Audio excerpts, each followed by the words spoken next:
Hi, Trish, Stuart here. I just got this new camera, so I'm not sure how to use it, so this is a learning experiment. Today I want to show you how to do some felting, so let me show you really quick the tools that you need.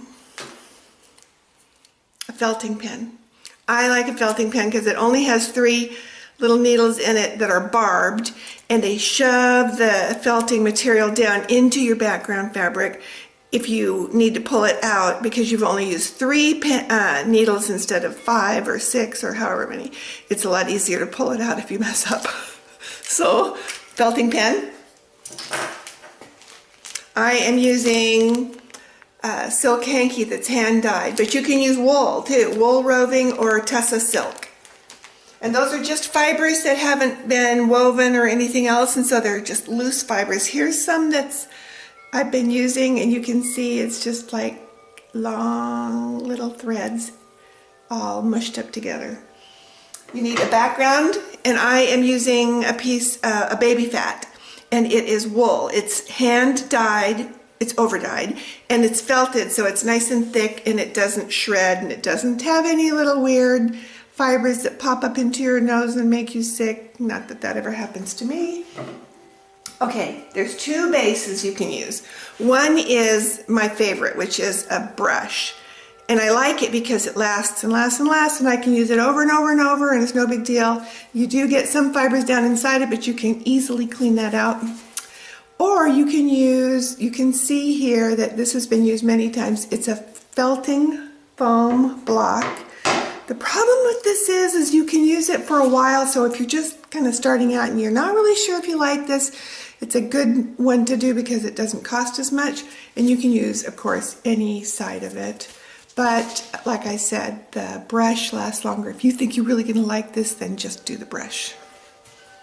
Okay, then the other thing is I like to use this really awesome thread. It is by Wonderful. It's rayon. I think it is an 8-weight thread, and I use it for detailing when I'm doing this. The other thing is, if you don't want to use a felting pen and brush, you can use an embellisher, which I have, and I'm going to show that to you in just a minute when I figure out how to turn the camera without making everybody seasick. Let's see. Here is my embellisher. It's got I think 1, 2, 3, 4, 5 needles in here, and you run it just like you do a sewing machine. I'm going to use it so you'll see how it works. And here is the project we're going to do. It is a fireweed, and I'm doing this because I'm going back up to Alaska to see my family, and I miss them, and this reminds me of them because fireweed are all over the place up there. Okay, here we go again.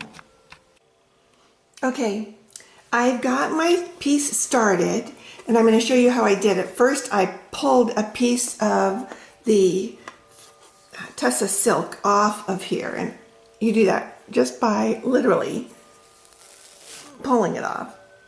And then it comes out in a sticky little strand, only sticky because my fingers need to be smoothed out, and then you're going to put it on here, but you're not going to put it in like a line or anything.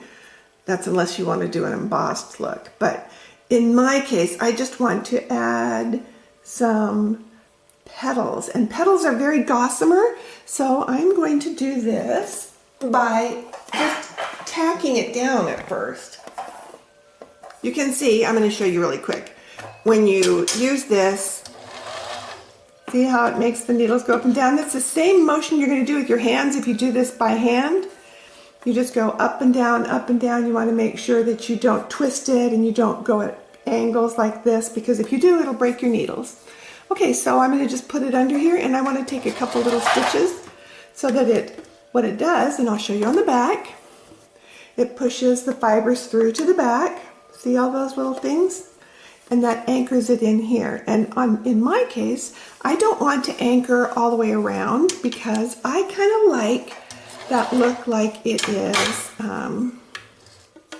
floating, because I think that's what flowers, petals do. They kind of go in the breeze. Now, if you look, I don't know if you can see this very well, but one part of this is dark and one part is light because it is hand dyed, and so I want to take advantage of that. I want the light to be coming from this direction. So the lighter petals are going to be over here, darker over here in the other side.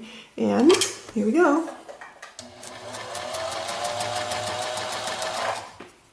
Okay, we're going to add another little bit, and you can see I'm going to pull from the darker section because I want to put some on this darker side.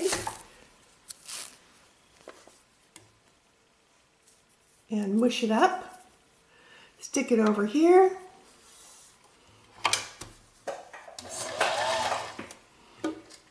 And we felt it down, and see how, look, can you see this? It just went right in the center, so sort of like the center of the flower. And then I'm going to just come over here, this little outlier that's on here, I'm going to just kind of tuck it down in so that it attaches to my base. And I'm going to pull some of that back up because I don't want it to have this track, this needle track thing going on. Just going to add a little bit more. So I'm going to continue doing this. When I get to the end, I'll show it to you. Well, actually, I'm going to show you one more thing really quick right now. A fireweed come out in sort of a cone shape, and then the leaves on the bottom come out like this. So I'm going to put a leaf in here just so you can see how to do it. We're going to pull some green off. And the leaves have a shape to them. So I'm going to actually, on the first layer, I'm going to put this down, and I'm going to needle felt it all the way around. And now look what happens.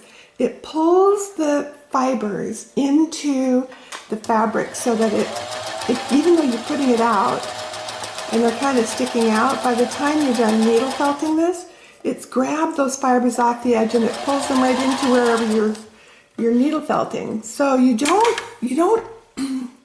want to needle felt thinking that whatever you put down is going to be the finished shape, because it sucks it in. So a little bit more, because I want to get kind of a point to this end. So I'm going to come down here.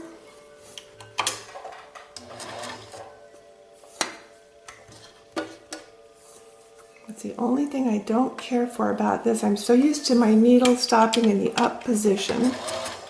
And of course, with this embellisher, it does not do that, but that's no big deal.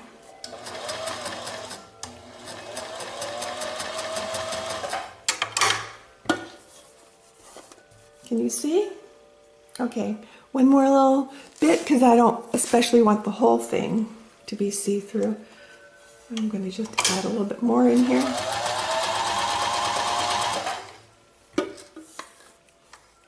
And then just paint with it so you can make it go where you want it to go. Smush it around.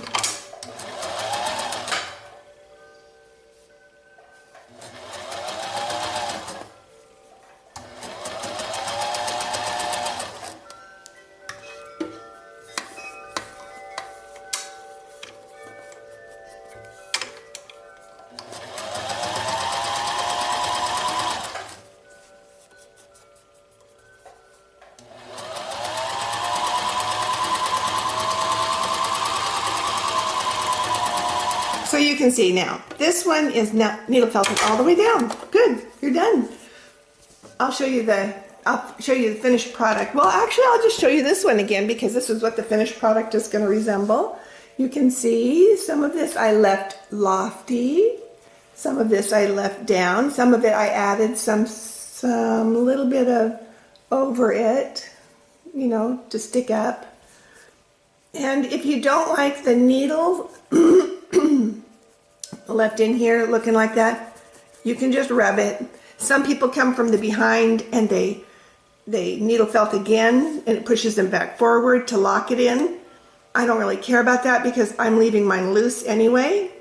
So there you have it. Oh, this is the thread. I just put the thread down, needle felted it, came back a little bit, and it grabs it and it kind of rips the thread a little bit so that it makes it softer, so that it becomes part of your image. There you go.